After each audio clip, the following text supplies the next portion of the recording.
I'm Erica Lukes, host of UFO Classified. For me, life isn't simply black and white. Life is full of many unknowns. It is my goal to travel the world and to work with the world's leading experts in the hopes of making groundbreaking discoveries. Join me on UFO Classified Friday nights at 4 p.m. Pacific Standard Time, only on KCOR.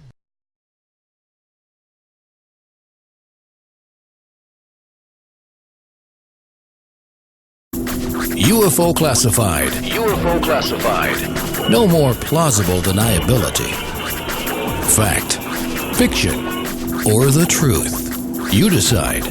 And now, the new voice of the high desert, the hostess of UFO Classified, Erica Lukes. Happy Fantopia Friday. I am Erica Lukes, happy to be here and to get into chat, see all of my friends who are so respectful and ask great questions. It is wonderful to see more people coming into chat and listening to the show. Every week I get great responses. I have to say that the three shows I did with Chris Marks has caused a lot of controversy. And for those of you who are listening for the first time, Chris Marks has been on my show 3 times. He's never come forward before, but he worked with Bigelow at Bigelow Aerospace and was on Skinwalker Ranch for 6 years, did a lot of extensive research, and it has been a great pleasure to have him on the show and also to visit the Uinta Basin with him. And we had quite some unique experiences up there. We are going to be doing more investigating. And I want to let you know that we will be responding. Chris is going to be responding to some of the comments made on the show, specifically addressing Knapp and Corbell. And so we will get that out to the public, and I think that will be quite eye-opening for some people. And on that note, I want to just also give my wonderful show owner, station owner, a big shout out. Tina Marie is one of the best people I know. I just adore her. I love this network. I'm extremely proud to be on KCOR. I think it's just my home. These are my people. I love it. So on that note, I'm going to bring on my guest this evening because I haven't talked to him for months, maybe even a year. Christopher, how long has it been since we talked? I think it may have been over a year since the last time we talked. Wow. Maybe around the time of the Dark Files for History Channel. That is crazy. And I have to introduce you to everybody because you've got such a wonderful, you've done so many great things in your life. You're an independent filmmaker and you have received renowned coverage for the wonderful Montauk project. It was very, very haunting and disturbing. But you did 10 years of research on that, and that is incredible. And you also have a new show you're the creator of on the Travel Channel called Strange World. And so, you're just all over the place. You're doing some incredible things. And I was telling you before we came on the air that I really respect your work. You're very, very grounded. You're very professional. And I love I just love your style. Oh, thank you so much. Likewise. I'm inspired by you as well and other hosts and, going way back to Art Bell, of course. And, I'm writing a movie right now that's based off of all of you and the work that you do, and it's inspired by that, and it's actually expanding into a television series. So that's what we're working on. One of the things I'm working on getting off the ground, in addition to another season of Strange World. Seriously, I love it. It is there's so many crummy shows on about the paranormal or about, and I heard you talk on Ryan Sprague's show, and, you were mentioning the same thing, that it's just very refreshing to see a good quality show because these subjects are so important, as you know. Sure. And again, I don't want to come off as arrogant by saying that. Really, it's just out of the love for these things that I grew up with these things, and I have so much respect for them. And I had, and the atmosphere of all of the shows I watched as a kid, like Leonard Nimoy's In Search Of, reruns of that, and Unsolved Mysteries, and then listening to Art Bell, they were all different from each other, but something that they had in common was atmosphere, and that they took it seriously. And so this is no offense to the ladies and gentlemen making some of the shows that I had mentioned previously, because I'm not after them in any way. All I'm trying to do, and probably a lot of the time it's not their fault, because they're not filmmakers. And so they're in the hands of whoever's capturing the moments they're going through. So their moments might feel very different when they're going through it. And in its finality, when it comes out as what we see, it's not really their fault, even though they get blamed for it. So what I'm saying is I had a command for Strange World, a large part of the design, and that's where we started. I built the DNA for the show and set the style for it and set the subject matter for it, and then collaborated with a lot of good people, because it's a huge collaboration. And luckily I got a lot of that into the show. And the idea is, as we keep going, I'm trying to bring more in and push it further, because if it ever was suggested to revert to some of these shows that you and I are talking about, I would quit. I wouldn't do it. I wouldn't do it. I don't care. Like whatever money you have, it doesn't matter to me. I've lived without money. I don't, so it's like, what means something to me is the soul and the purpose. Yes, it's good to make money, but let's do it making something amazing. Absolutely. I couldn't agree with you more. It is, and that's, you, not only are you a talented filmmaker, but you are so great on screen.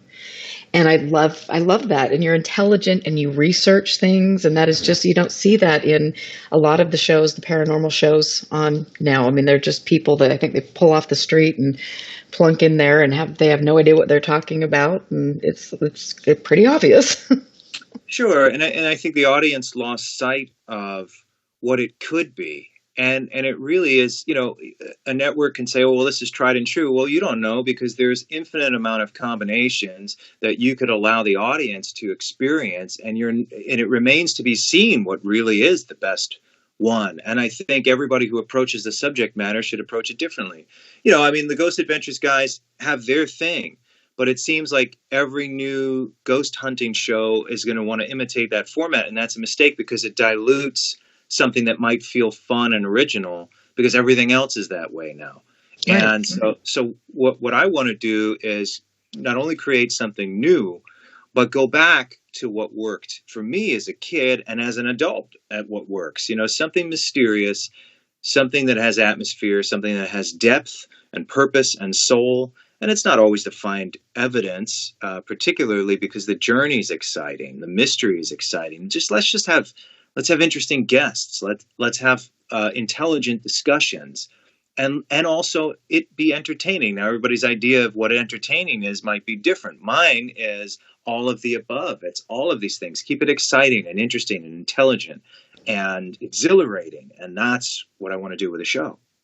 Oh, I have no doubt that you will. I mean, everything you do will be wonderful. I know that, because you're like, I'm going to quit telling you how fabulous you are. Maybe.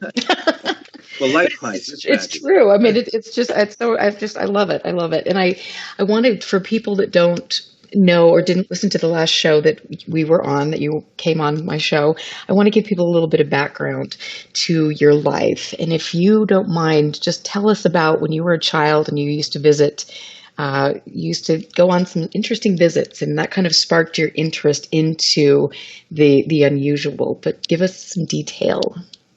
Yeah, I was a kid who was obsessed with mysteries and ghost stories, and the idea that there's something in the sky from some other world. I mean, like this was me as a kid, and it is me now. And I'm a dreamer, and I write about these things in fiction, and I want to make them into movies. So the summers in New York, my family. When you didn't have tons of money, you would drive further east to a town called Montauk. And that's where I grew up. I mean, in the summertime, we would go there. And if you've ever been to the town of Montauk in the summertime, it's a nice summer beach town. And it has restaurants, and it has beautiful beaches and places to hang out. But it can get a little boring to be a young kid. After a while, after 2 weeks or whatever you're staying out there, there's really nothing to do except go to the movies at night and swim in the ocean in the daytime. But here's the weird part. So there's this odd tower peeking out of the tree canopy 5 miles away on the very furthest eastern tip. And that is the last remaining artifact major artifact, the SAGE radar tower, semi-automatic ground environment radar tower of the Camp Hero Air Force Station, which has been there for many years and many different incarnations. And so when I was a kid, I didn't know it existed until I went for a walk on the shoreline in Montauk Point, and I was collecting rocks and shells because it's a really rocky beach. And I walked ahead of my uncle, and there was a military guard. He just came out, and he told me I had to go to the other direction. I couldn't walk any further, and I had no idea there was any kind of military base there. I didn't know anything of it, and that was so strange to me that this guard came out and stopped me. And I asked my uncle, "What's going on here? I don't know. Aren't we just on the beach?" And he said, "No, I think there's some kind of Coast Guard station or something." I don't even think he realized what was out there. And so later, when I read the book that Preston Nichols published, and I think it came out when I was in high school, I read the book. It's a very short book. It's not a thick read. It's not a heavy read, and it doesn't have a lot of depth. And it was very difficult for me to believe when I read it, even though I did remember running into that guard, and I knew there was a base there. So it was a few years later that a friend of mine approached me, and he knew I wanted to make like an epic film about Bigfoot. And he's like, "Man, you don't have the money for that. But what you do have the money for is you can go to Camp Hero because you only live 2 hours from it, and you can shoot as much as you want, and it's not going to cost you an arm and leg to make." And I said, "All right, let's see." I said, "The only way I'll be interested in this is if I can talk to these elderly men that are telling this crazy story and make it a character study." And that's what Montauk Chronicles began, as a story about these gentlemen who not only claimed there was a government experiment there, but there were extraterrestrial creatures of all kinds and all ways you could imagine, reverse engineering of alien extraterrestrial technology, plus doorways to other dimensions, interstellar travel, and the experiments on the kids, which was really weird. And this goes through many stages, Erica. So I'll take a pause. You ask me more questions, and I'll keep going. Well, I mean, it just is the whole thing. That must have been absolutely mind-blowing and disturbing the more and more you found out about this. It was, because the further I looked into it, the less I believed in praying mantis people, even though they might exist in some dimension or some other world, and I'm not ruling that out. But I just found it very odd that at the center of this is a story of children being kidnapped, runaway kids being kidnapped off the streets of New York and suburbs surrounding New York, and then being brutally experimented. It's just such a weird nucleus to the whole thing. It doesn't make any sense, because if you look at every other paranormal story or every other exciting or mysterious story that's told that's allegedly true, it doesn't have this center of brutality and viciousness and murder at its center, really. Like, a lot of these stories don't have that, but this one does. It's coded in this, this B science fiction movie story, and then at the center of it, there are kids being kidnapped, beaten to death, raped, drugged, all sorts of horrible things. And that is what made me look further into it, because I'm like, something isn't right here, because it seems like spin. Like, all that, once again, in all due respect to alien stories, I do believe in extraterrestrials. But in this case, I felt this was a coding to a story about a real serious government program, a horrible one, an illegal one, and murder and kidnapping. And that's eventually what I saw it as. Oh my God. I mean, and I know that because we've talked privately before, and you've mentioned how hard that was. And it was I'm sure it was incredibly traumatic as a researcher, somebody delving into this, to realize that our government can be very, very cruel.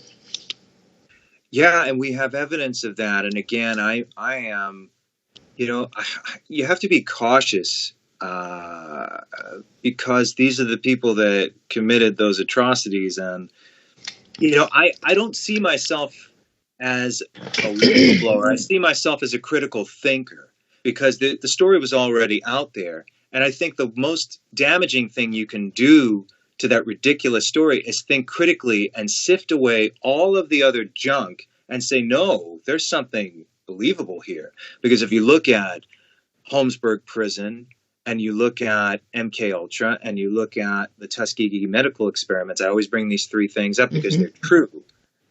They are almost identical to what, if you look at just the mind control program at Montauk, what that allegedly was. Now, we haven't been able to prove it yet, but I think in the investigation that I did for History Channel, The Dark Files with Texas Crew Productions, we brought geophysicists to the ground.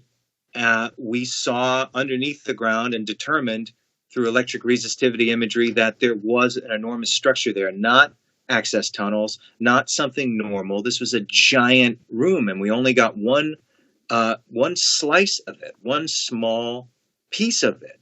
And the officials at the grounds did everything in their power to keep us away from the perimeter of the Sage Radar Tower, which is where we should have brought the equipment, and we should have spent a week there. But for some reason, they won't let us. Now, if there's nothing there, why don't you just let us do it and we'll go home? Right. And it'd be a big deal. And there was every excuse to keep us out. It was ridiculous. They made every effort to keep us away. So, And I mean, I look at what some of the experiments that they've done here at Dugway on human beings. It is just like it is unreal what we are capable of. yes. And I'm sure, if you began to dig into this and you heard some of the things, it's good that you are a critical thinker and you can kind of peel away some of the nonsense. But tell me about what you heard with regard to alien beings and the reverse engineering. And again, this is curious to me too, because I haven't ruled that out either. I just feel like if we can prove there's an underground base there, and then we can prove there were first of all, if we prove that there's a giant underground base there, all of the other doors of possibility open up for us. So that's where I would start, and that's where I have pressed upon for many years. But what I think about, Preston Nichols was an interesting guy. He passed away last summer. And him and Al Bielek, I met them both, and I interviewed both Al Bielek and Preston Nichols personally. And, Preston, I spent more time around, and his story was that he has collected memories, so it's vague as to how he fully got involved, but he was hired by Brookhaven Labs, independently contracted to work in a variety of ways at Camp Hero. But the way they said that employees of the secret project underneath Camp Hero traveled to Camp Hero was an underground train that ran from Brookhaven National Labs, which was a little further west. It is a little further west. It's still in operation, to the underground base at Camp Hero. And so Nichols claims he traveled there with other employees to the underground facility at Camp Hero. And he was essentially the guy who would work with the Montauk boys to, after their minds were shattered in these brutal experiments where they're injected with hallucinogens, Nichols would bring them back and rebuild them into these triggered soldiers, that they would be suggested. They would be used as Manchurian-type assassins or even, I don't like using super soldier, but that's what he claimed they did. Now, in that process, Nichols claimed he saw a variety of different beings down there, one of which was a half reptile, half man from some other galaxy or some other dimension that was working with the humans underneath the base. Again, the story's so odd. And it makes me think sometimes, okay, and I try to think of any possibility.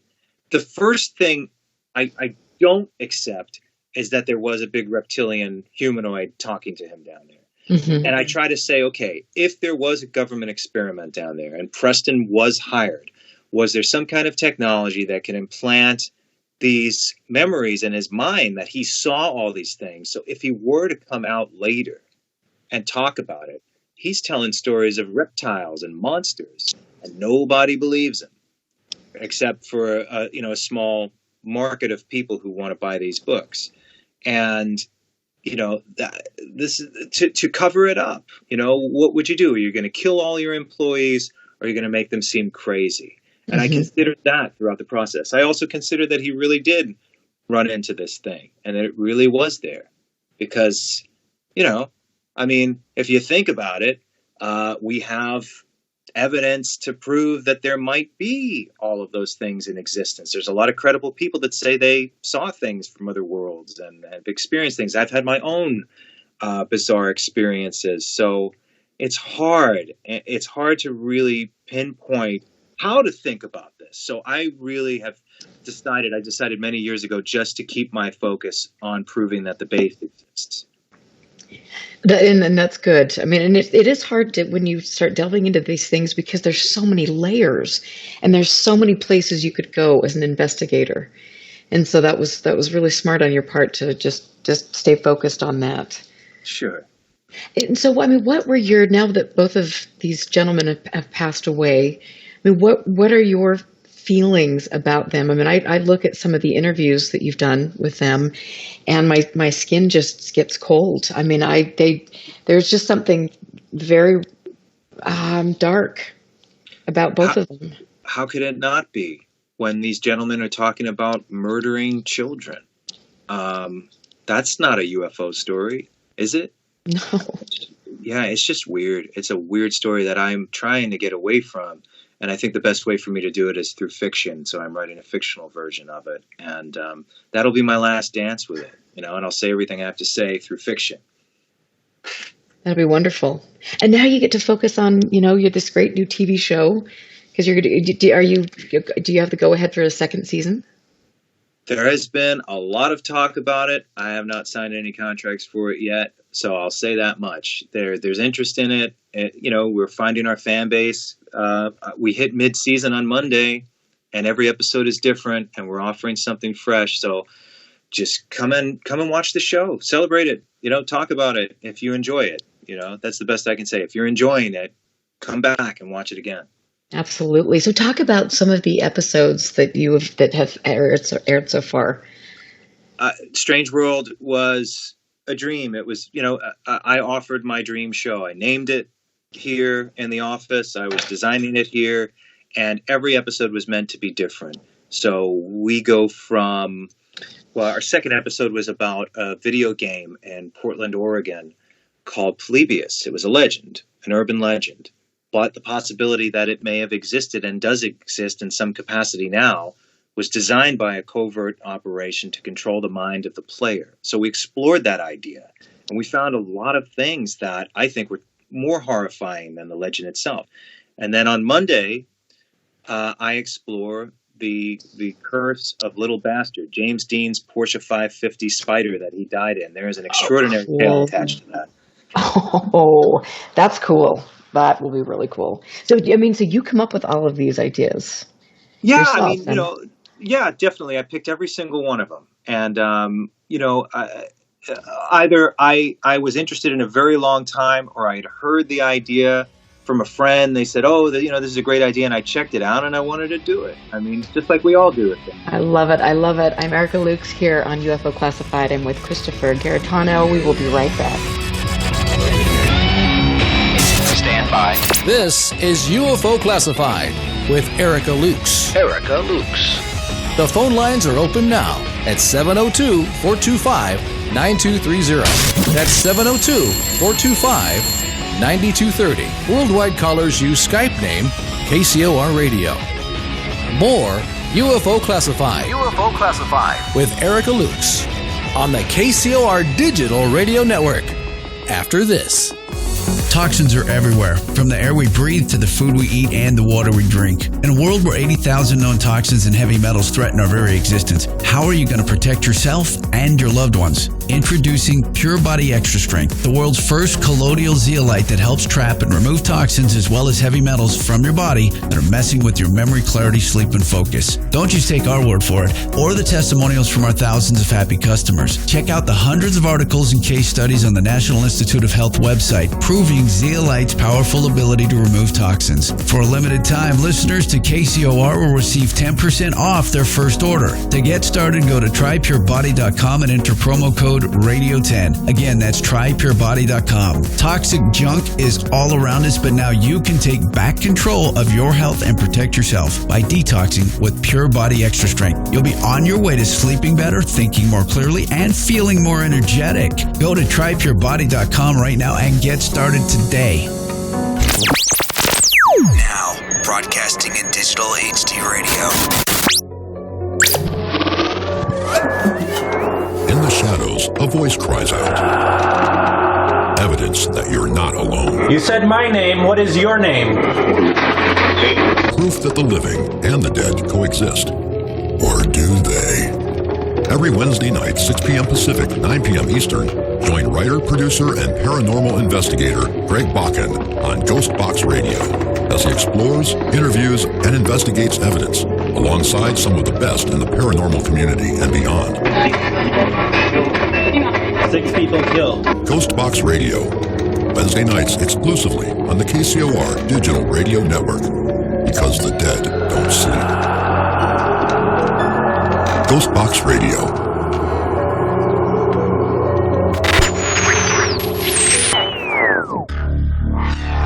Are you ready? Ready to go inside the Matrix? Inside the Matrix. You see, whoever controls technology controls the world. Then tune in Sundays at 3 p.m. Pacific, 6 p.m. Eastern, as your host, Jimmy Brent, takes you deep inside the holographic Matrix. Carefully designed to stimulate the mind. Come explore a world of topics from technology, archaeology, spirituality, and so much more. Inside the Matrix will liberate you from the manipulated, parasitic entities of consciousness. You guys ready for this? It's time to claim your true natures as creative, divine beings inside the Matrix. Hosted by Jimmy Brent. Who are we talking about? Jimmy Brent. Live Sundays at 3 p.m. Pacific, 6 p.m. Eastern, exclusively on the KCOR Digital Radio Network. Inside the Matrix, investigating and analyzing the experience of life. Life, life, life, life.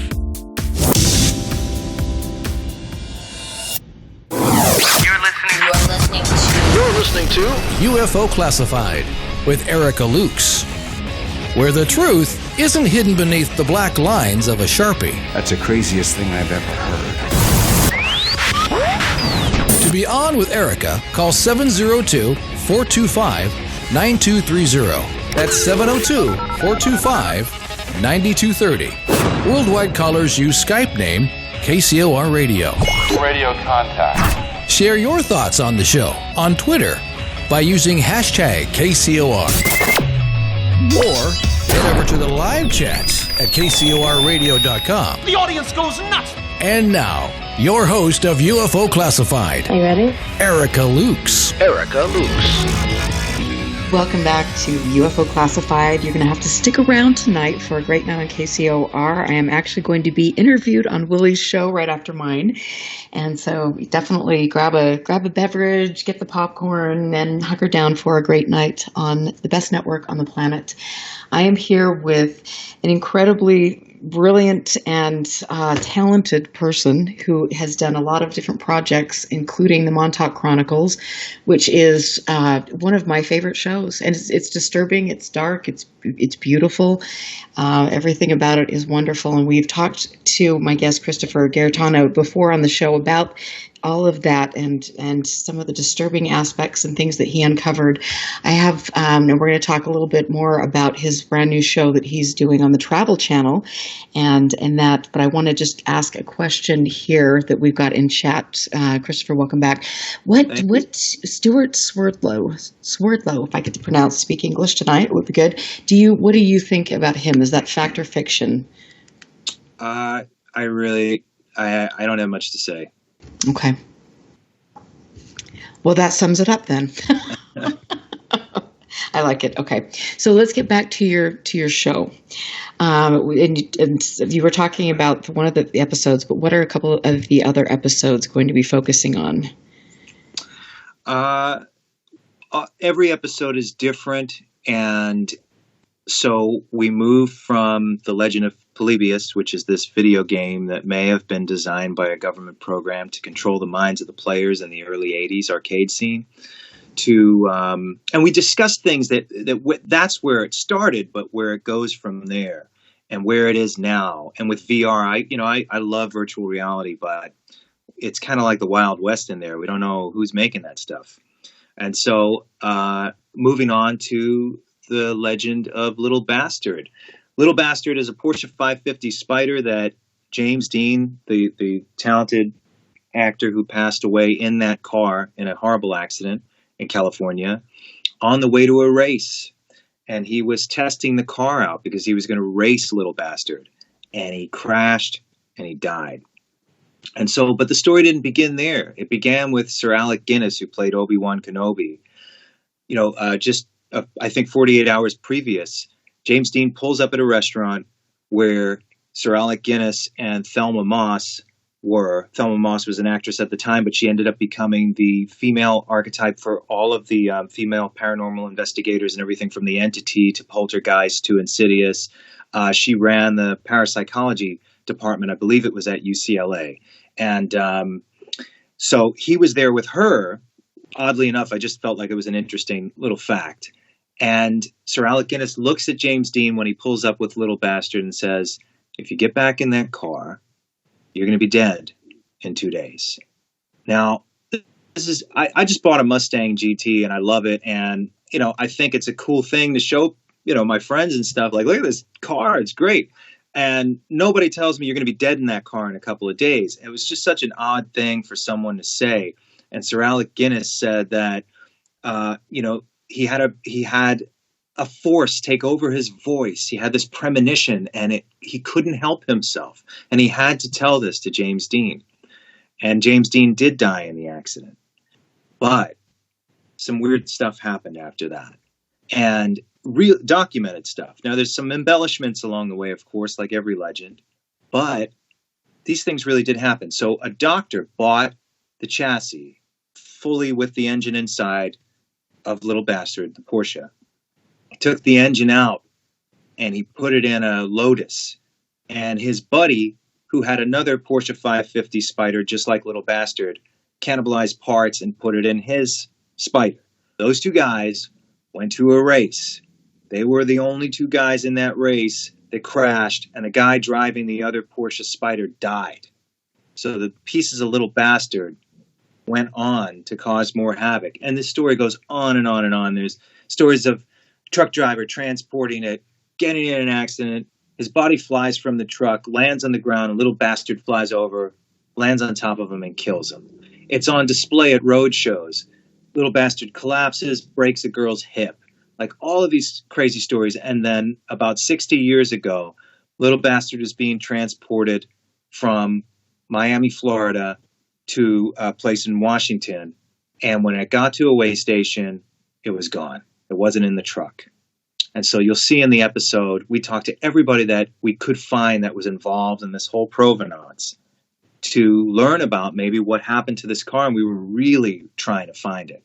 And we found parts. So you'll see. I mean, that's so cool. I love investigating things like that. And it is, the more you dig into things, it's got to be fascinating. What about, I want to go back again to, because your life is so interesting and with all the things you've done, but you mentioned on the first part of the show that you'd had some strange experiences yourself. Yeah. And would you share those with us, perhaps? Sure. We cover a few of them throughout the entire season, but the season finale, we really get into some odd things that have happened to me. When I was 14, I woke up one night abruptly hearing these whisperings, like just, and again, right away someone's like, oh, he's crazy. It's like, I only heard it twice in my life, and it was at night, and I never heard it again or before that. And so I was awake, okay? And I woke up and I was compelled to look around to see what the source was at the time, because I was like, what is this? It was terrifying to hear. And at first I was like, all right, it has to be someone on the phone. It has to be a radio that was left on. It has to be a machine or the ice maker in the fridge or whatever. I was trying to find anything to just dispel what was going on in my head, which was, at the time, my house is haunted and this is a ghost. And since then, I've considered it to be many other things, because we've learned about these government programs. We've learned about devices that can make you hear things. We've learned about other dimensions and parallel dimensions occurring with us at the same time. So whereas immediately I'm like, I'm hearing a ghost, I don't know what it was. And then when I was living in Michigan, I saw an apparition. I saw a woman walk from one room into the hallway, go into another room, and she was gone. And this was a moment. It wasn't like all night. I wasn't on acid that night. I was looking at someone who I thought was my girlfriend at the time, who was living with me, and it wasn't her. Because what happened was I was on the phone and I'm standing in the living room, and I saw out of my peripheral who I thought was my girlfriend walk from the bedroom to my office, walk down the hallway to the office. The hallway was dark, but I saw her, and she was wearing a white nightgown and dark black hair, and she walked into my office. Now, I didn't keep my eyes off of the office after I saw her walk into it. And as soon as I got off the phone, I walked right over into the office and said, hey, and I lived on the 4th floor, freezing cold outside, right on Lake Michigan, and there was nobody there. And I clearly saw someone walk down the hall and into that room. And so I went over to the bedroom, and she was all wrapped up in her blankets, and she was asleep for hours. And I said, hey, any chance you just walked into my office? And she said, no, I've been asleep. And I know she was asleep. It was clearly the door was shut. She was sleeping. And I don't know what to think of that. I had other experiences in that apartment building. And I've had experiences throughout my life. I've had premonitions, and I've had, I've had, once again, what I thought were hauntings, but I don't know what they are now, or were. And so we discussed these things in the season finale of Strange World, examining particularly what has been called the witching hour, that time of night where these things usually happen to me, traditionally between 3 and 4 a.m. What is it about that time? Is it something about the physiology of the human body, or is it something that we're experiencing? Is there some kind of veil that's been lifted? And so we do explore that in the show. But we also have another episode about artificial intelligence and all the fears that I grew up reading science fiction and watching movies like The Terminator, what we think that artificial intelligence might become very soon.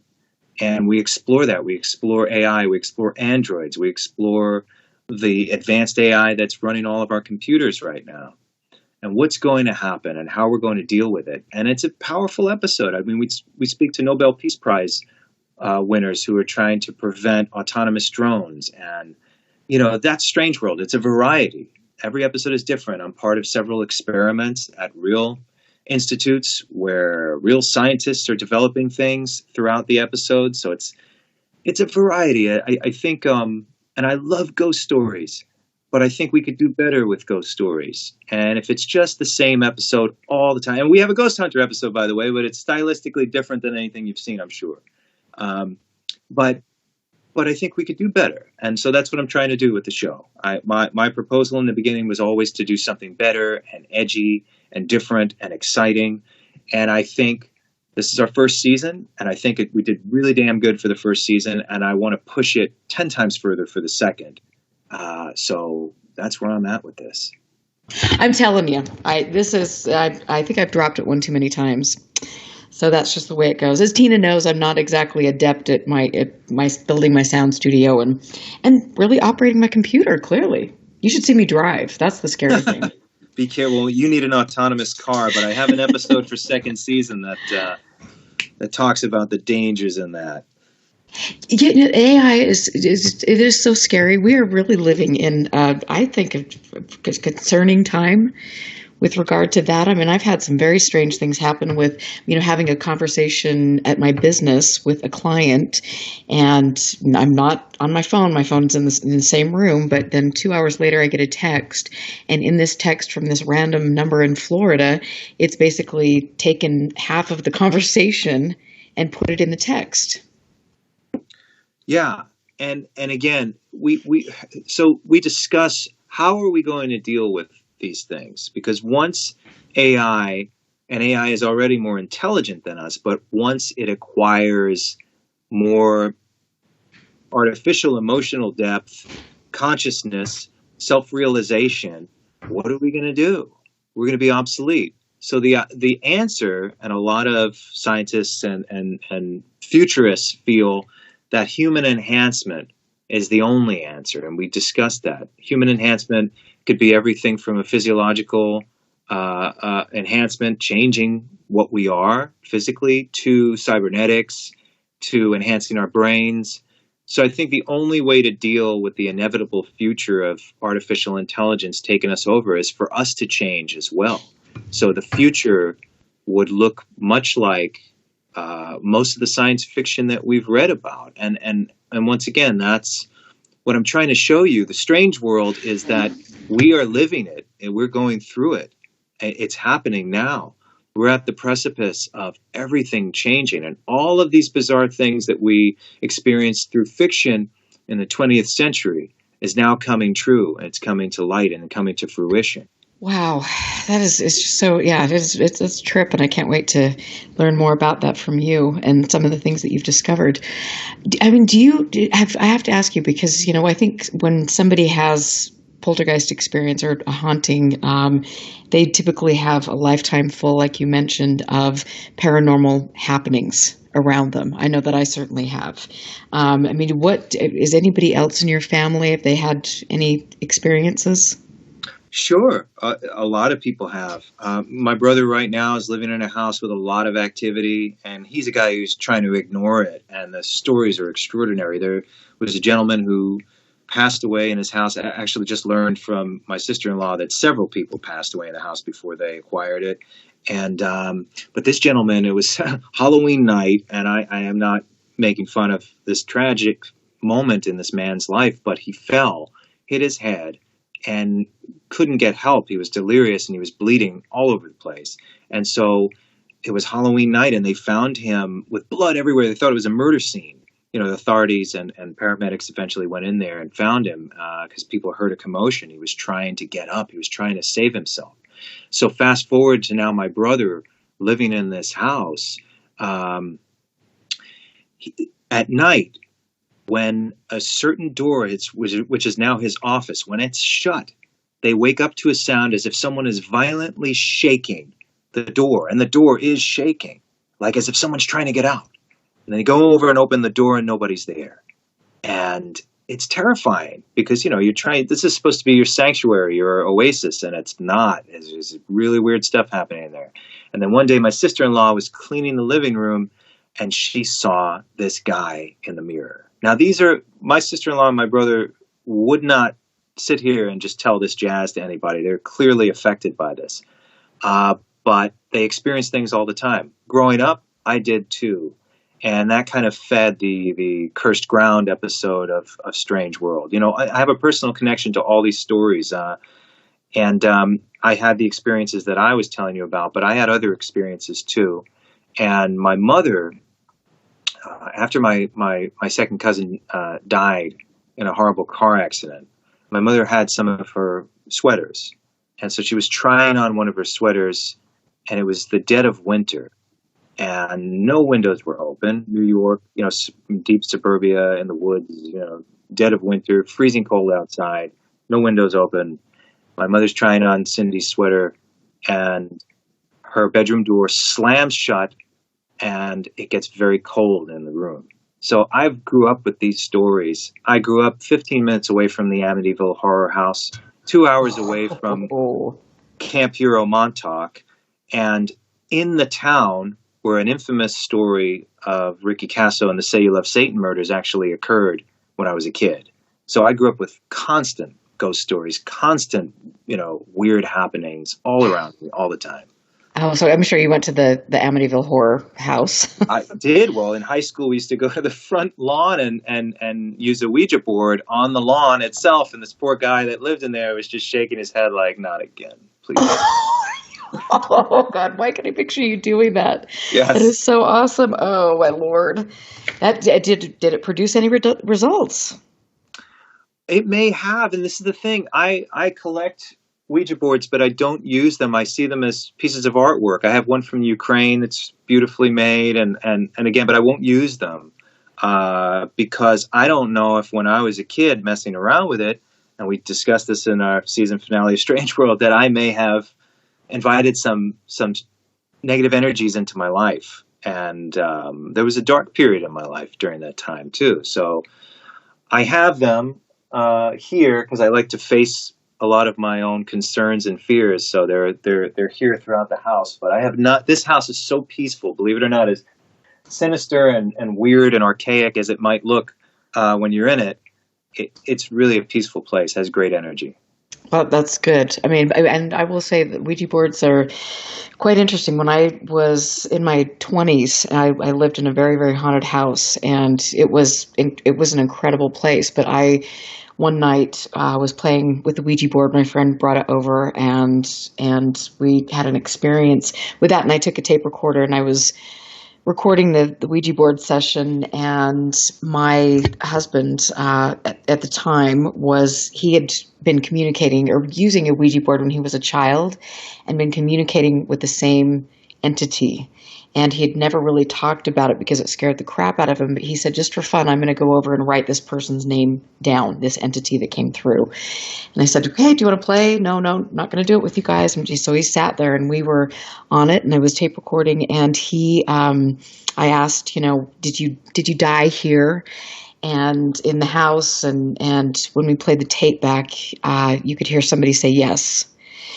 And then it spelled out TK, and I was just like, okay, what is your name? TK. And I looked over at my husband, and he was absolutely, his all the color in his face was gone. I mean, he looked like he was going to throw up because he said, Erica, go pick up the paper. And that was the name that was on the paper. Wow. And it was just like, oh my God. I mean, we were all very disturbed, and I threw the paper away. But then the next morning I got up to get in my car, and the paper was lying on my seat face up. Wow. Yeah. See, that's the thing. You don't know what is coming through. And even if it's so difficult because I used to talk to Dr. Barry Taff a lot, and he felt at times these might be projections from us. We might have that much psychic command where not it's imagination, but we're in touch with things, and we manipulate realities and different dimensions. And it remains to be seen what all of this stuff really is. I think that we're still in its infancy, and it's been many centuries of us trying to define what it is, all this phenomena. Right. And Barry Taff, he's actually, I've communicated with him over the years, and he has some amazing things. He was at UCLA with Thelma Moss, wasn't he? Yes. And that's where I learned about that from. I used to watch, I used to mail order Barry's videos like when I was in high school and college. So I got in contact with him. I used to talk to him every night. I lost touch with him though. I missed the guy, but I learned a lot from him, and I wish I know he's been on Ghost Adventures a few times and stuff like that, but I wish someone would focus on him. He has so much to offer. He's one of the last true parapsychologists, like the real deal. Absolutely. And I mean, I always, like once a year I'll put on The Entity just to watch that movie because it was, just a great movie with Barbara Hershey. But then to know that was actually Barry, that was based on that whole, yes. The whole thing and all of his research. And he wrote a great book, Aliens Above, Ghosts Below, I believe it's called. Yep, I have it right here. Yep, and that book is really important. People need to read that. Yeah, I think while he's still with us, we should. I think someone should speak to him more. The guy deserves his own show. He really does. He deserves, because he spent so many years putting research in and time in and so many investigations that I think he could help raise the bar for these ghost hunter shows.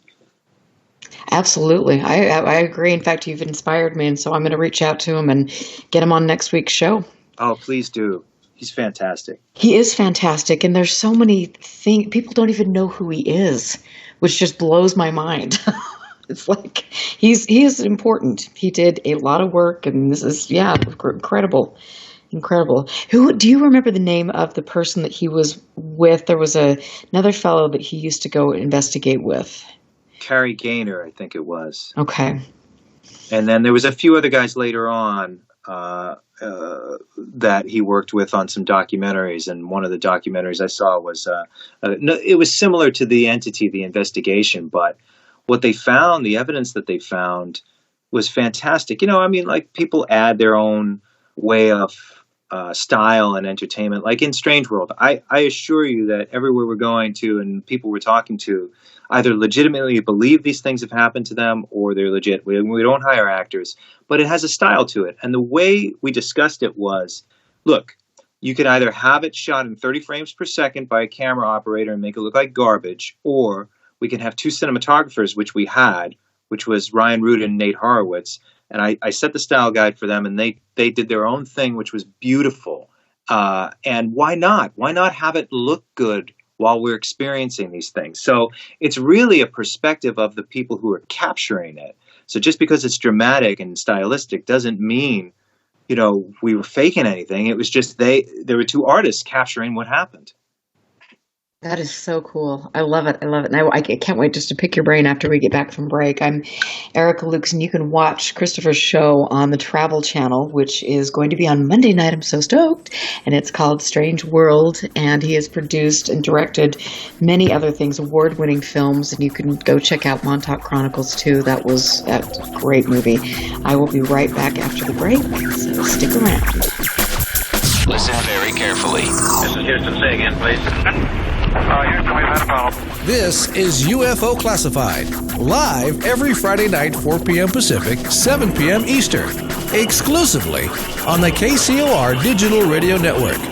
The truth is out there, just waiting to be discovered. And now, if you will, accompany me on a journey to the future. For more information on the host of UFO Classified, Erica Lukes, upcoming guests, as well as links to the past shows, visit her website at ufoclassified.com.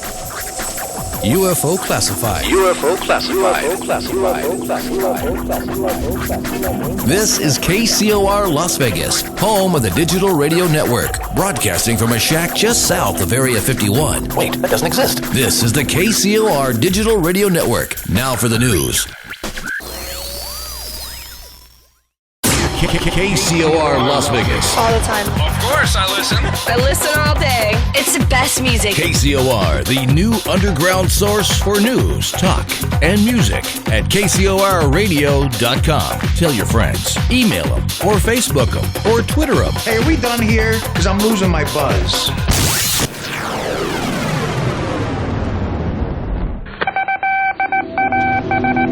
This landed at a ranch at Corona, New Mexico. The rancher turned it over to the Air Force. Rancher W.W. Brazell was the man who discovered the saucer.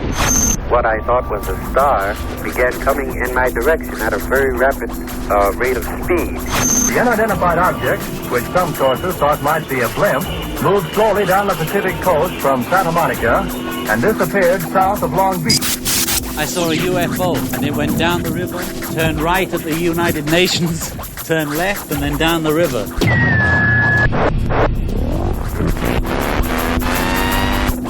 UFO Classified. UFO Classified.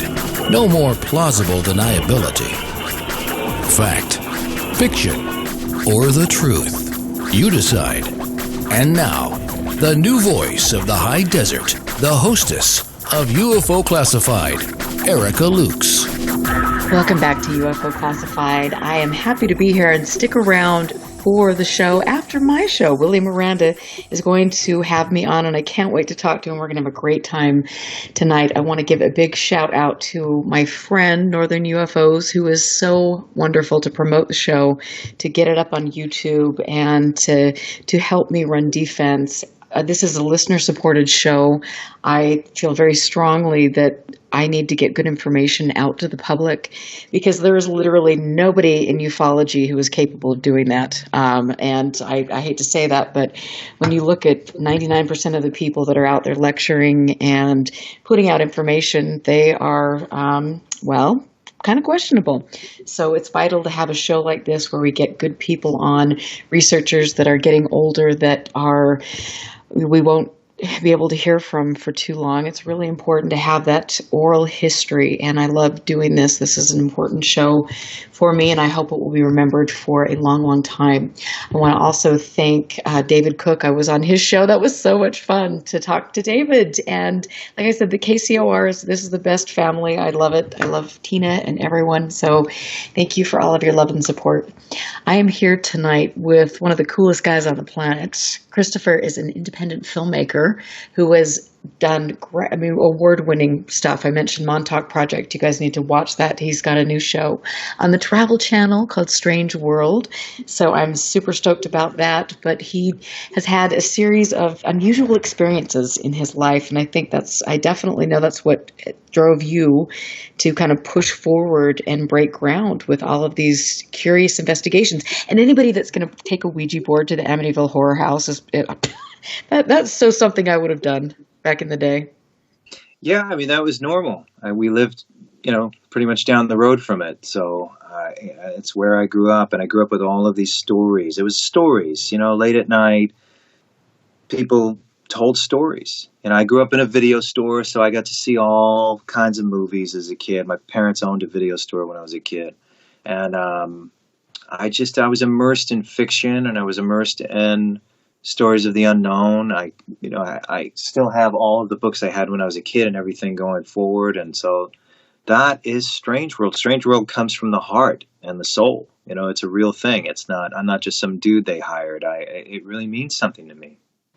And that shows in all of your work. That's great. What other experiences have you had? Have you ever had a UFO sighting? No, I haven't. I sometimes wish I would have. And when I was younger, the idea of a disc or a ship from another world was so mysterious, and it seems like that's been extracted in a lot of work today. And I'd love to somehow bring that back because it's still infinitely mysterious. Like we don't really, with all the UFO experts out there, I'm sorry, but we really don't know that much yet. Like we have a lot of speculation and a lot of people saying they know these things, but it's still a big mystery. Right. And so let's bring that back. Let's bring that atmosphere back so we can experience that again. And then the generations right now who are extremely either overstimulated or understimulated can experience that, and their imaginations can be sparked, because your imagination is a wonderful thing, and it makes the world go round. So I think reapproaching these things is what we need to do right now. And of course we need to continue to find the truth and find evidence and speak to witnesses, but it's about how you do it. Right. And it is sad, and I always, talk about this because it's a kind of it bothers me to see some of the people that are coming forward with information because they're either frauds or they're delusional or they've been put in place by the powers that be to stir up discontent. And it's just, I've got to ask you, did you see that in any of your research? For Strange World? Mm-hmm. I may have. The thing is, I'm always willing to hear what someone has to say. Just because I'm giving them a place to speak does not mean I believe them. But I think a lot of the people that we spoke to, and there was such a variety. Remember, we spent time at universities with scientists. We talked to people who worked for the Defense Research Agency. We talked to people who worked for the CIA. We talked to people who are activists, true activists, who tried to stop autonomous drones from killing people and who are making great movements and won Nobel Peace Prizes. So we have some really legit guests on this show, but we also have people who have had extraordinary experiences and maybe that we can't prove, but you know, going back to the story that Theodore Roosevelt wrote in The Wilderness Hunter of the frontiersman Bauman. You know, we know him as Bauman. And in these memoirs that Roosevelt wrote, he writes this story of this trapper whose friend was murdered by some creature, and he was terrified and confided in Roosevelt this story. And it wasn't any evidence. It wasn't a video. It wasn't a picture that convinced Roosevelt. It was the guy. Bauman had so much emotion when he told that to Theodore Roosevelt that Roosevelt wrote this in his memoirs about hunting and being a frontiersman and being, you know, a rugged guy. You know, like he wrote this chapter about this guy talking about some weird creature killing his friend because it just had such an impact on him. And so that's where I'm coming from with all of this. I'm not trying to be Mr. Hero and prove everything or be some jerk skeptic and just disprove everything. However, we must be skeptical because there are a lot of liars out there. And there are frauds taking money from people and taking advantage of young people and people who might have a disability or have an illness or have anxiety and fear. And there's some real sinister people out there doing that. And I've run into them personally. But in the case of An Extraordinary Tale, I think really we should just listen. We should just listen to the stories. Absolutely. And then that's, you know, every time I speak at a conference, I'm just amazed at the people that come up to me and share their personal stories. And these are heartfelt. These, you know, I mean, you can't doubt some of these experiences. And to me, they need to be honored in the best possible way. Witnesses need to be protected and they need to feel secure. And unfortunately, because there are so many people that have dominated, especially the field of ufology, that are just con men, really. And so it's nice that you've got the same ideas, and you want to support people that have incredible tales to tell. Yeah, stories. That's what gets me excited. And, you know, there was this, okay, so in the rash of different shows made over the last decade, believe it or not, it has the worst title, most generic title. But I only saw the first season or two. There were moments in there that were fantastic. The show Celebrity Ghost Stories. Listen, if I heard that title, I'd be like, there's no way he's telling me this right now. But if you go back and you see people that are, you know, kind of Z-grade celebrities or whatever, we haven't seen them in a while, and they are completely, you see them as human beings where you've never seen them like that before, with emotion, raw emotion, and experience something. And I don't know how the hell they put this show together or who directed it, but they did a fantastic job, at least in the interviews. You're right. Was it Virginia Madsen on that, on an episode? I believe she was. Yeah. Michael Imperioli and even Scott Baio. I mean, he told a story about his dad that was so emotional. I think it was the most emotional moment I had ever experienced watching Scott Baio.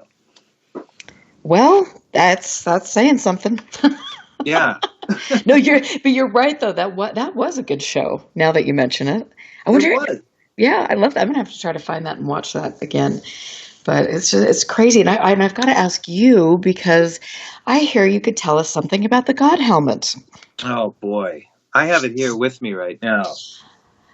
I'm not going to use it again though, and I'm sure Todd Murphy's mad at me for saying that, but because it was originally designed by Michael Persinger, who passed away around the time of Preston Nichols last year.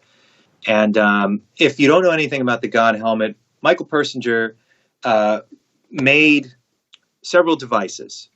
And his theory was that people who experience, let's say, abductions, UFO abductions in their beds or haunting, could be a result of an effect on the brain by geomagnetic fields. And so what his devices did, including the God helmet, created, and I'm speaking about this in short because there's years and years of research behind this, and this was at a real university by a real scientist, designed the God helmet. He designed the haunt box, the God helmet, and I think another thing called the octopus.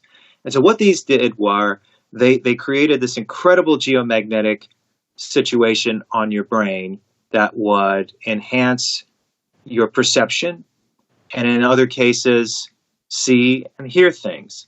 So the author, Mary Roach, who wrote the book Stiff, she wrote a book called Spook, and it was speculations on the afterlife. And I believe she was a forensic scientist. And so she was trying to look at it through science. So that's when she went to Persinger. And she went inside the haunt box, which is just a bigger version of the God helmet, kind of. And so inside this airtight environment, you are bombarded with electromagnetic waves. And a lot of people that went inside the haunt box could see apparitions through the glass or within the glass or hear things that weren't there and have this haunting-like experience. But the interesting thing that happened was that when Mary Roach asked Persinger, did you think for a second maybe it's not the geomagnetic waves that are causing hallucinations, but perhaps they're opening up a doorway? And he said to her, I haven't ruled that out. So I have a feeling Persinger all the while understood this, obviously, and was exploring that idea with grants from the Institute and from the college and from the university. And so it was Laurentane University in Canada. And at one point he was working in the States. But made me think back to fiction, way back to H.P. Lovecraft, a story called From Beyond, where there was a very similar experiment going on where it would create a field that would generate, that would actually break the barrier between ourselves and some other dimension. And you could see these creatures and different apparitions through this field. And that was Lovecraft who wrote about this at the beginning of the 20th century. So I thought about that, and I thought about the Montauk Project, and I thought about what Preston Nichols told me about during the experiments, the Montauk boys were bombarded with electromagnetic waves on their brain, a very similar experiment. So that was my segue into what Strange World really is this great variety of weird science and stories, supernatural stories.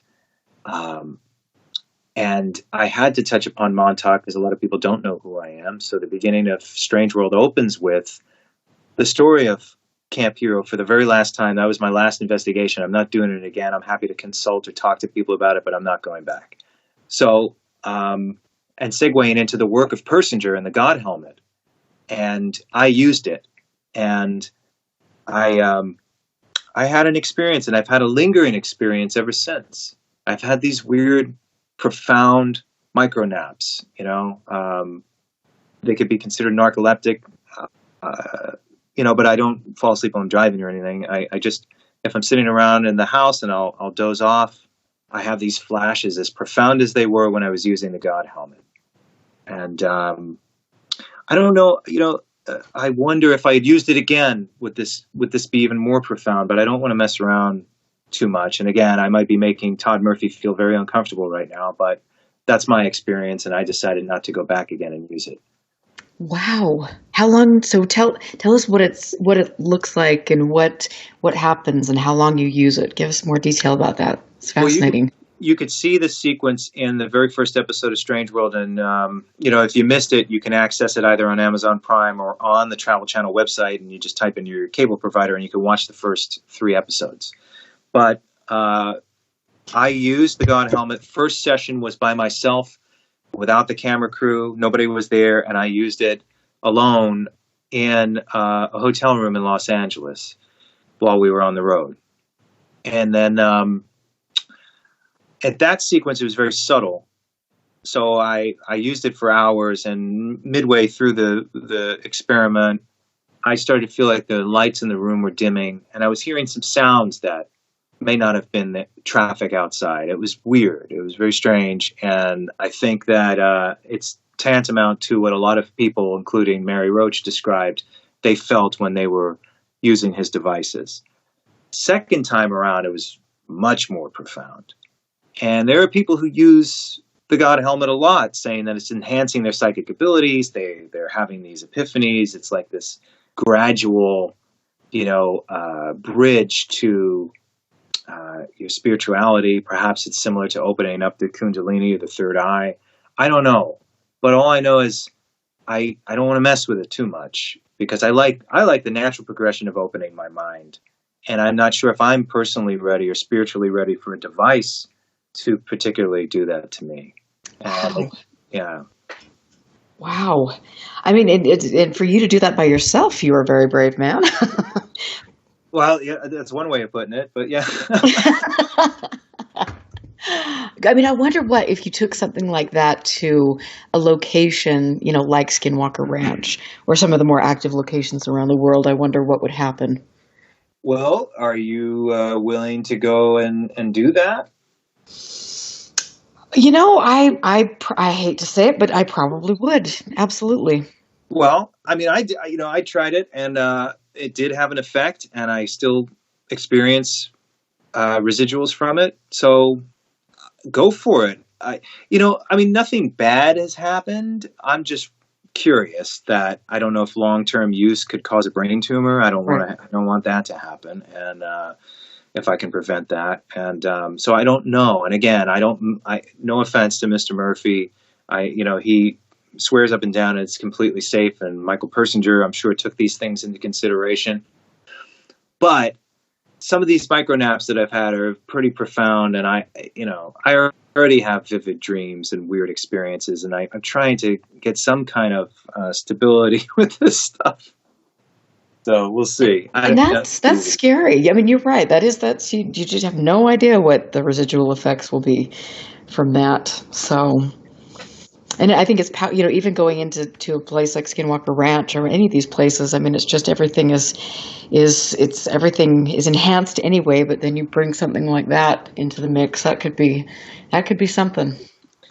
It could be, and I imagine that. I want to know if you decide to do it, what your experience is. I really want to know. Okay, yeah, that could be interesting. I will definitely keep you posted on that because I don't know. I mean, what do you tell us about Michael Persinger? Because he was an interesting fellow, and I had a few weeks ago, I had Greg Long on my show, who wrote a book called Examining the Earth-Light Theory, and he took on Persinger's work because Persinger was trying to explain kind of things away, like, with regard to UFO sightings in this specific place, the Yakima Reservation. And so, tell us about him. He was interesting.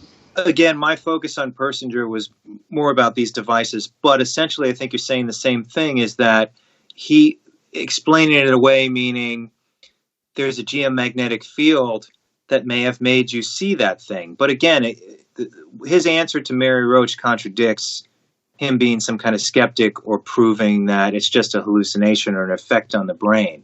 I think he truly believed, and maybe the institute or the university doesn't want to hear this, but I pay attention to the thing. He did say this, and I think that he is curious about what else it could be, and did think about those things.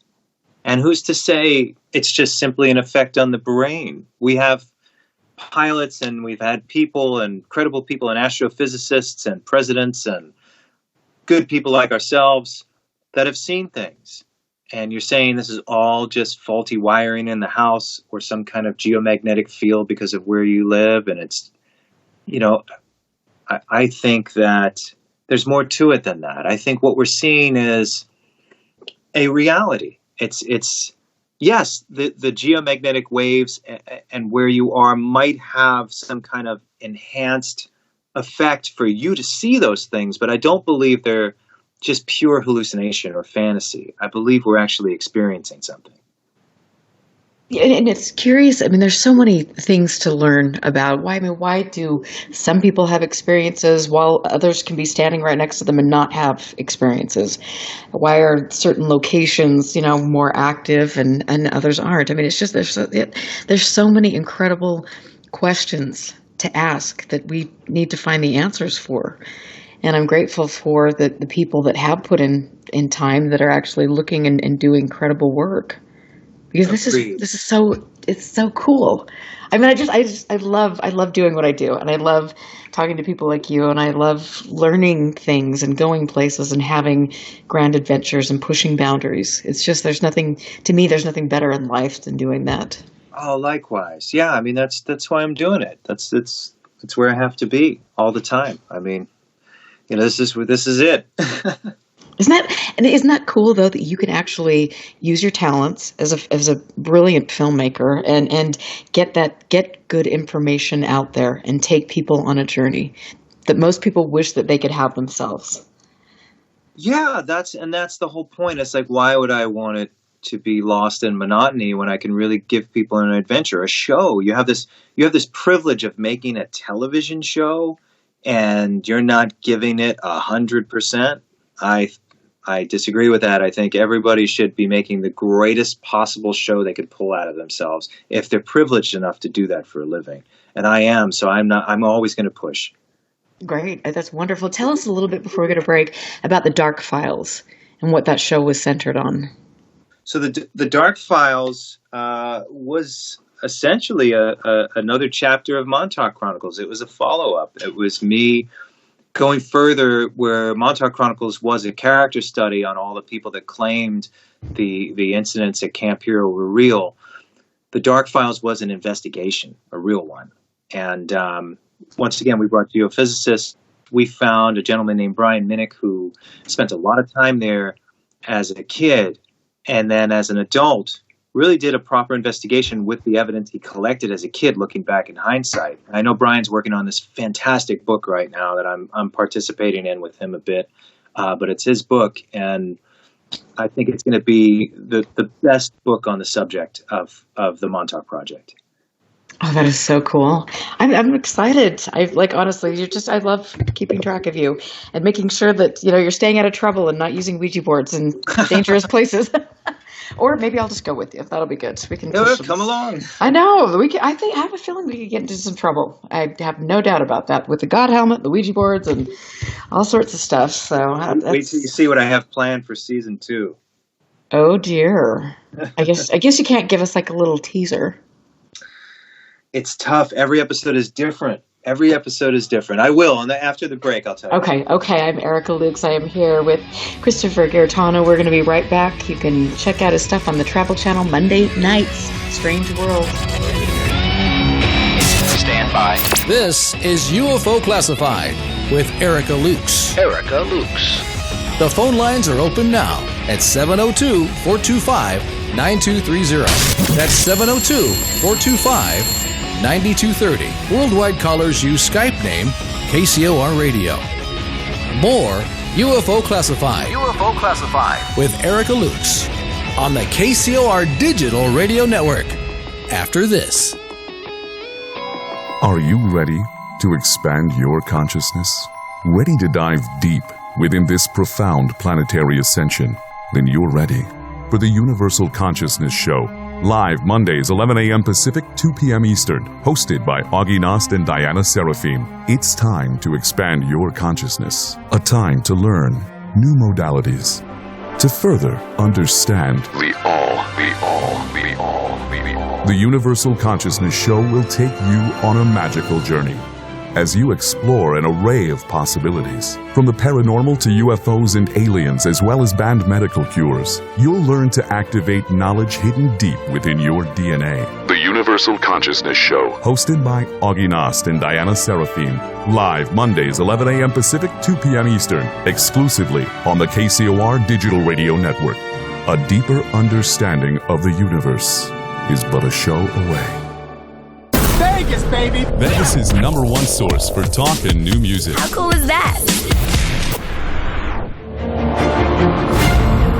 When you look to the stars, what do you see? For this thing just to do what it did, there's nothing that we know of. Not drone aircraft, not anything that has this type of performance capability. Saturdays at 12 p.m. Pacific, 3 p.m. Eastern. Join Misha Johnston and Tana Newberry for Starseed Awakening. You'll hear first-hand accounts from Misha and Tana, as well as from an array of experienced guests, what it's like to be contacted by numerous extraterrestrial groups. I'm thinking that a lot of the terror and a lot of the fear that I was reacting with and the pain I was experiencing had nothing to do with anything that was being inflicted on me, and it was just sort of an accident of circumstance. We'll explore the world of our shadow government and their involvement with black ops, such as MyLabs, MK Ultra, and other trauma-based mind control projects. And when I was pulled out of my motel room in the middle of the night to go out there, those of us that were taken out there were taken at gunpoint. And I think that it was to immediately impress upon us that we were being taken in a special way to a special place for a special operation. Starseed Awakening with Misha Johnston and Tana Newberry. There's no missing time here, just illuminating conversation. I occasionally think how quickly our differences worldwide would vanish if we were facing an alien threat from outside this world. And yet I ask you, is not an alien force already among us? Starseed Awakening, Saturdays at 12 p.m. Pacific, 3 p.m. Eastern, only on the KCOR Digital Radio Network.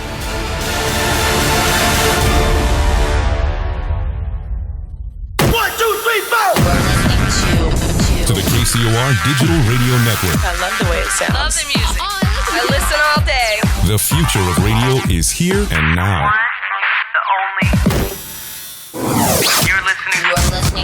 You're listening to UFO Classified with Erica Lukes, where the truth isn't hidden beneath the black lines of a Sharpie. That's the craziest thing I've ever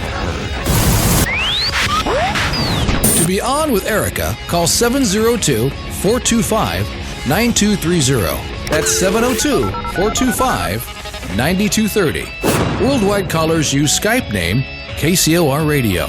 Radio contact. Share your thoughts on the show on Twitter by using hashtag KCOR.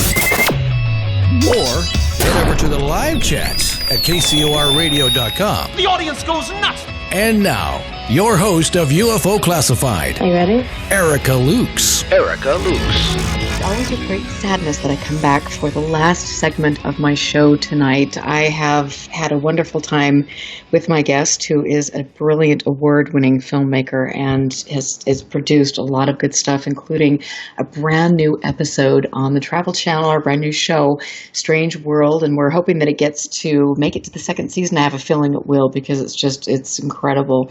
So you can check out Christopher's work. He has also done an incredible documentary called The Montauk Project.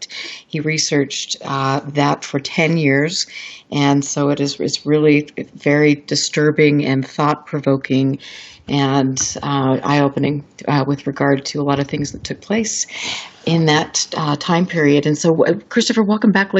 Honestly, I think you are such a cool guy, and I'm not just saying that, but you're Likewise. talented, you're smart, you have a wonderful way of expressing things and putting things out, and I really like that, because there are definitely people who put out documentaries and put out things that don't do research, or they're not presenting things in a grounded, truthful manner. And you do that. So I admire that.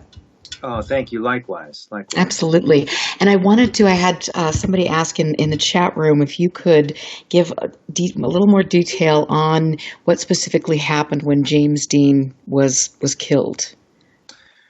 You mean at the accident itself? Yes. Okay, so Dean was driving to a race in Salinas, and he was with his driver. He was with his mechanic, Rolf Vuderick, and Rolf wanted James Dean to learn how to handle the Porsche Spyder, which was dubbed Little Bastard. The reason why it was called Little Bastard was because when James Dean was making Giant, he was in a little trailer on the set, and he wouldn't leave even after the movie was being filmed, and Jack Warner said, "Get that little bastard off my set." He was calling James Dean that.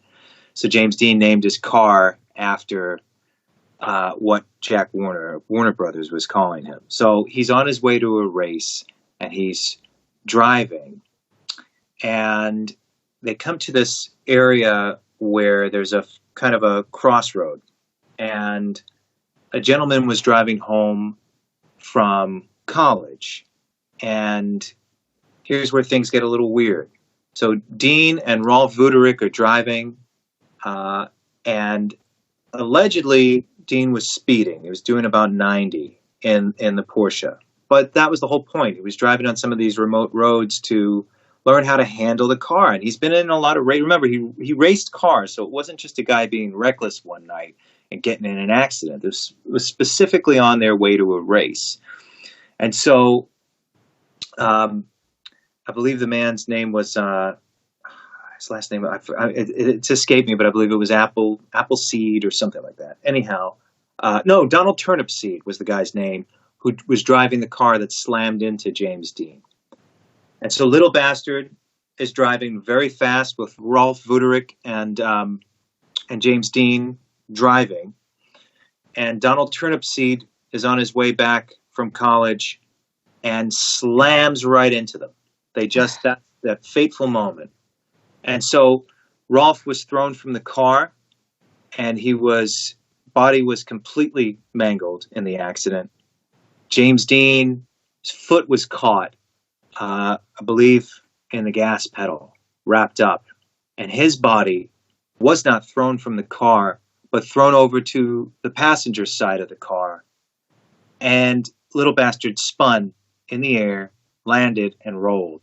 Ruderick fell, broke just about every bone in his body. He was in physical therapy for over a year in the hospital. Dean was not dead right away. And remember, there was a caravan of people following Rolf Vuderick and James Dean to the race. And so all of Dean's friends that were photographing the journey from Los Angeles to Salinas saw this happen, and they pulled up. Everyone's crying, everyone's upset, people are running over, and James Dean is dying. He's almost gone. If anything, he had a very faint pulse.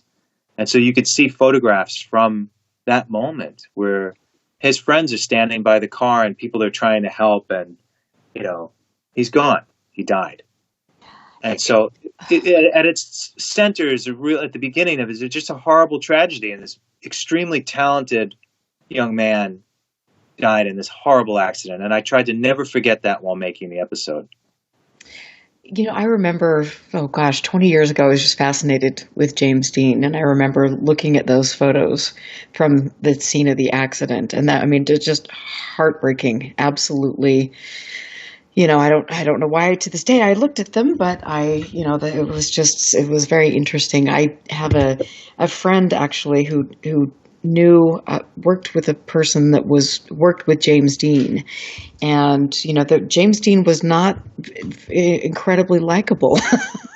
according to this source, he was not very nice in those days. He was pretty a troubled guy. Yeah.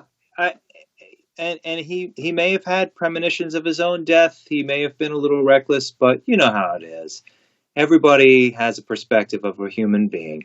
And I'm sure there was somebody that thought he was a fantastic guy. Absolutely. He was a brilliant actor. Sure. And how old was he when he died? Oh, he was young. He was in his 20s. What was he? Only 25, something? Yeah, he might have even been younger. I'll have to look that up. Yes, that's really interesting. And so, what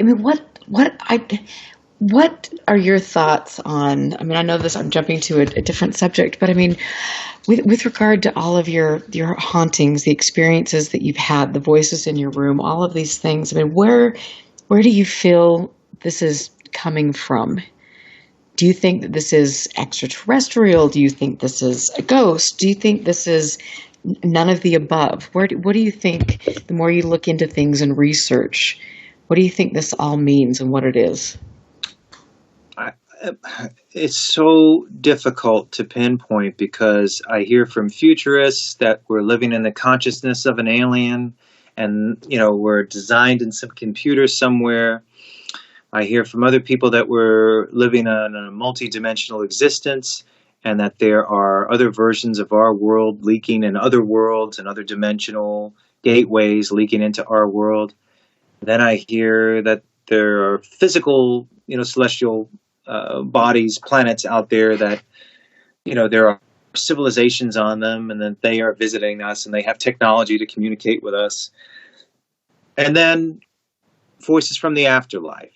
and maybe we're communicating with that, or they're communicating with us, and we have these heightened abilities that are innate abilities that we were born with, and that maybe technology and entertainment and advertising and all that crap has, not just advertising, but all that crap has distracted us from our natural abilities because we're only using 1% of our brain.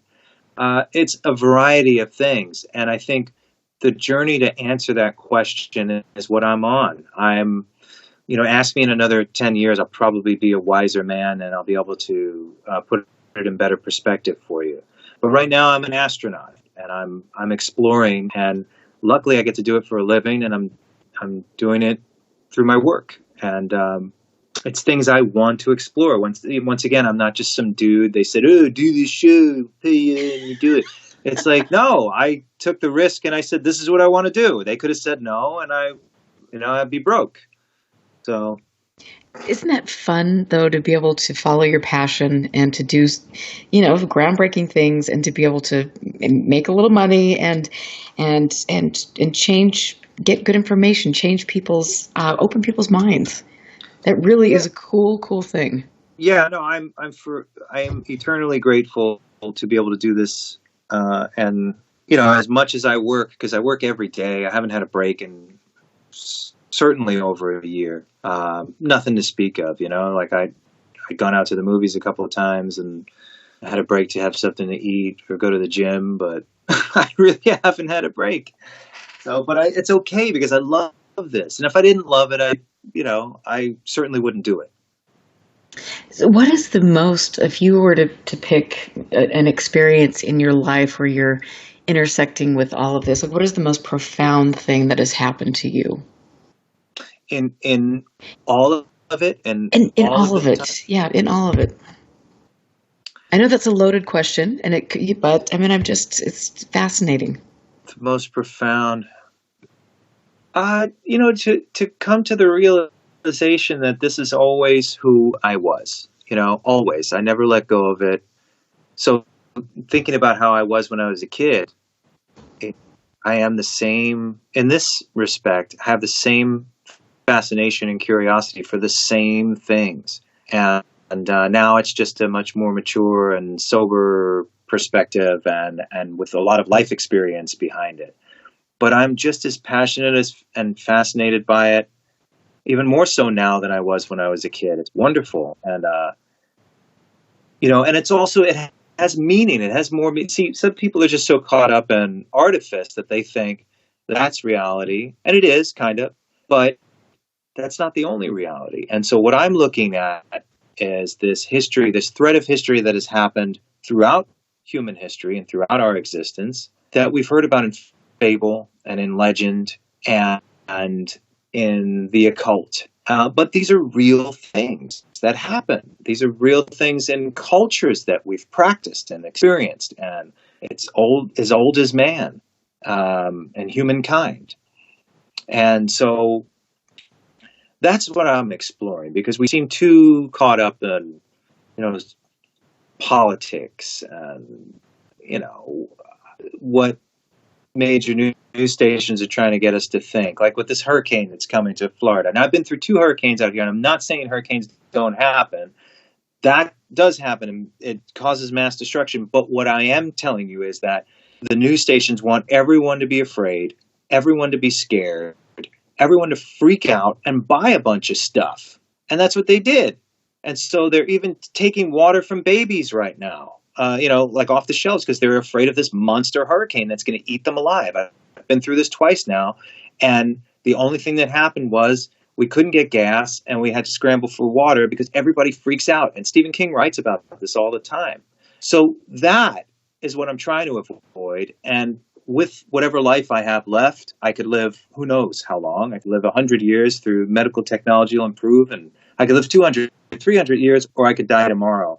I want to do the things I want to do with that time, and I want to be fascinated. And if I'm going to be afraid, it might as well be about something that I'm exhilarated about instead of some suggestion that's being put in my head so I can buy a product or whatever. So that's why I'm doing this. I love that. I love that. And that's exactly, there's so many people that base things on fear and all of this crap. And this has been my big thing with some of the Skinwalker stuff that has come out. I mean, there's so many people that, and it is, let me just preface this, that it is a dangerous place. I mean, you have to know what you're doing. There are people that have been seriously injured on the property, but there are a lot of other people that instill false beliefs and fear, and it's to me that is just, it's so wrong on multiple levels. Because you and I have both experienced things that I can't explain to this day, and I was, I've been out in the middle of a field in one of the most several active locations in parts of the world, and I've not felt afraid. Yeah, and again, it's an exhilarating feeling, and to see these things and experience these things, you're really living, you're experiencing the world. Once again, we're too caught up in artifice and fear, and we need to break free from that and experience that other part of us, that energetic plane, that spiritual plane, the ethereal plane, and the paranormal and the supernatural and all that stuff. We have so much evidence for so many centuries that there have been good people, credible people that have experienced things. And so that's why we do this. And the people that think it's a joke, they're just kind of living in a narrow hallway, And there are things that are made up, too, amongst all of this stuff. So it's good to point that stuff out, too. And that's why sometimes certain skeptics are healthy to have. And having your own amount of skepticism, because there are liars out there. And there are charlatans. And there are people that are taking advantage of us. And they will just lie and make up whatever so they can sell whatever and take advantage of you. But in my case, I'm making something.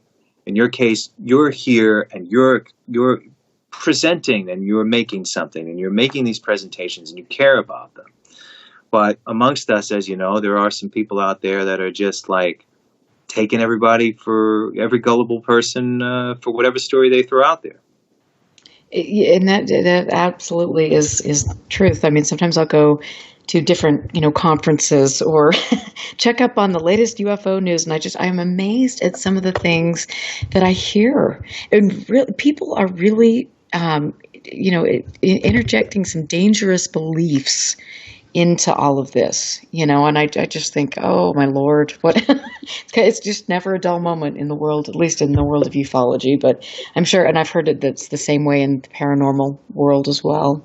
Yeah, and again, I'm not a particularly part of any clubhouse. I am just interested in this stuff, and so I can't claim to be any kind of an expert. I have my experiences and the knowledge I collected over the years, and I can express that through my film work and my TV work and conversation.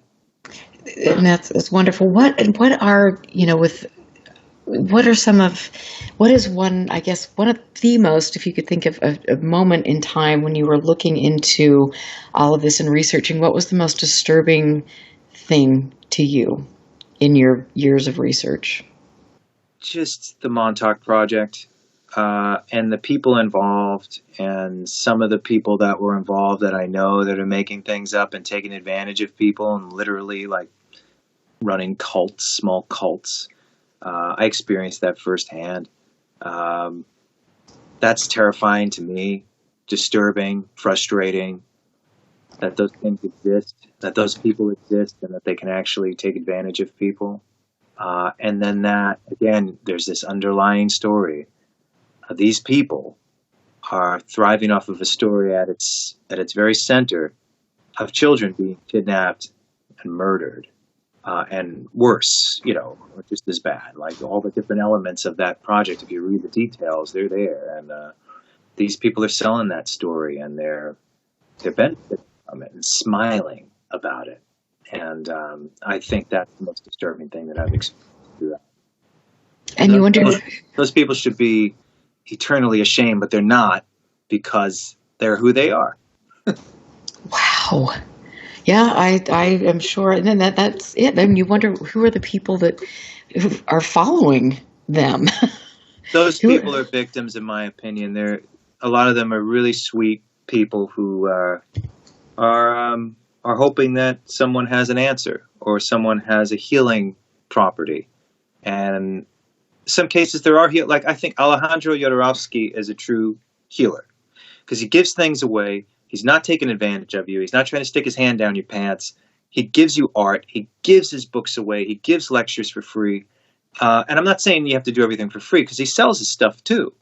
But my point is, nothing's really attached to it. He's not trying to get you. He's trying to help.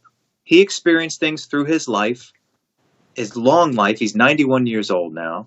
He was a filmmaker, graphic novel artist, actor, writer, performer, metaphysician, all of these things, and has healed people around the world or helped them heal themselves, and doesn't do it with any kind of weird captive thing where he's trying to just become your guru, because he even tells you, I'm not your guru. I'm just trying to show you what I went through to help you.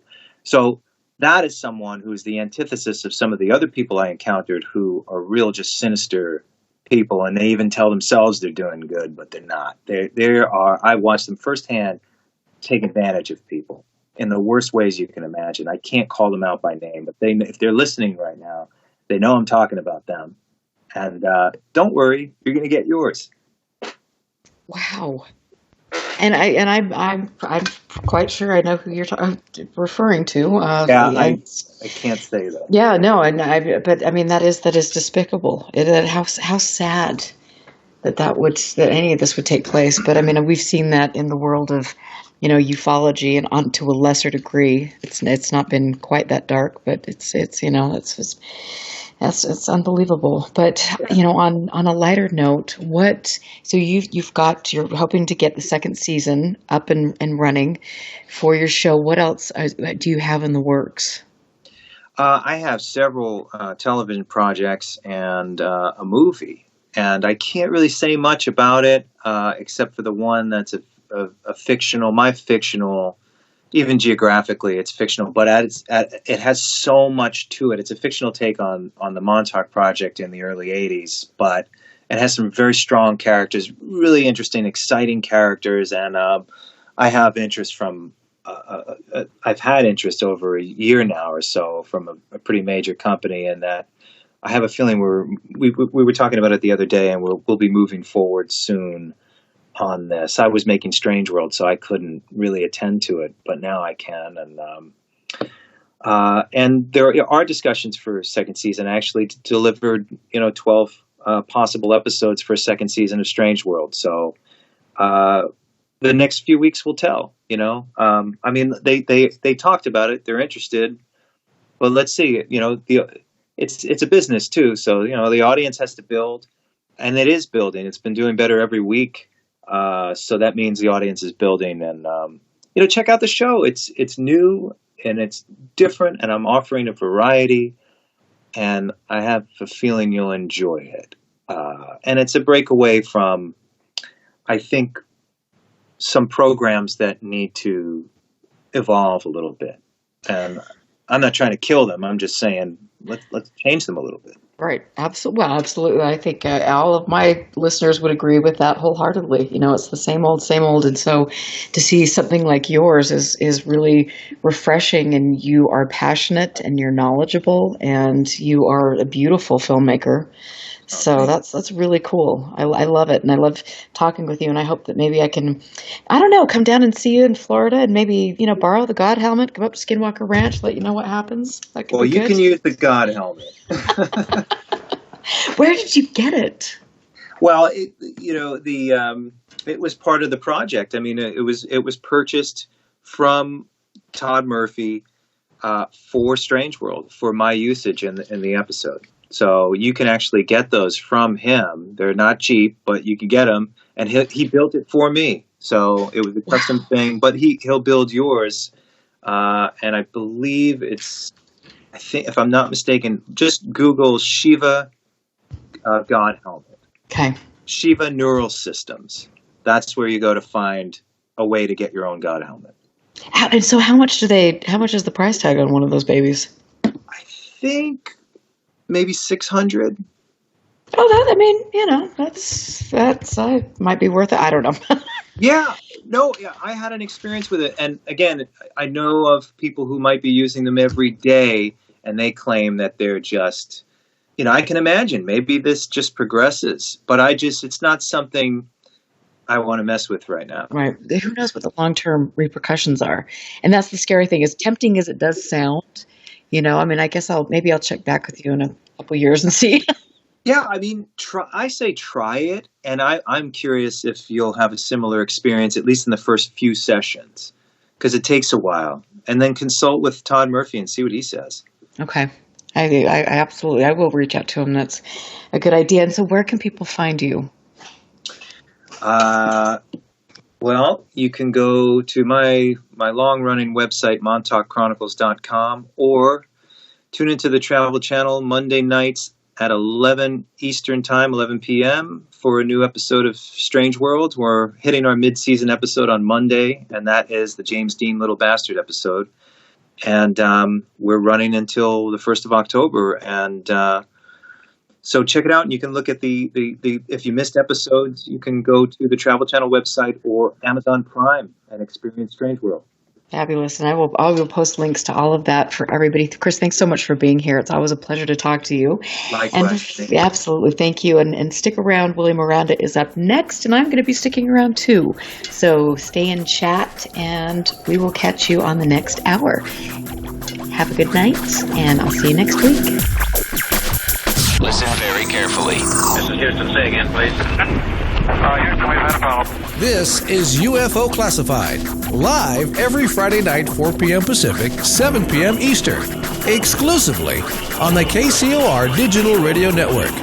The truth is out there, just waiting to be discovered. And now, if you will, accompany me on a journey to the future. For more information on the host of UFO Classified, Erica Lukes, upcoming guests, as well as links to the past shows, visit her website at ufoclassified.com. UFO Classified. UFO Classified. This is KCOR Las Vegas, home of the Digital Radio Network, broadcasting from a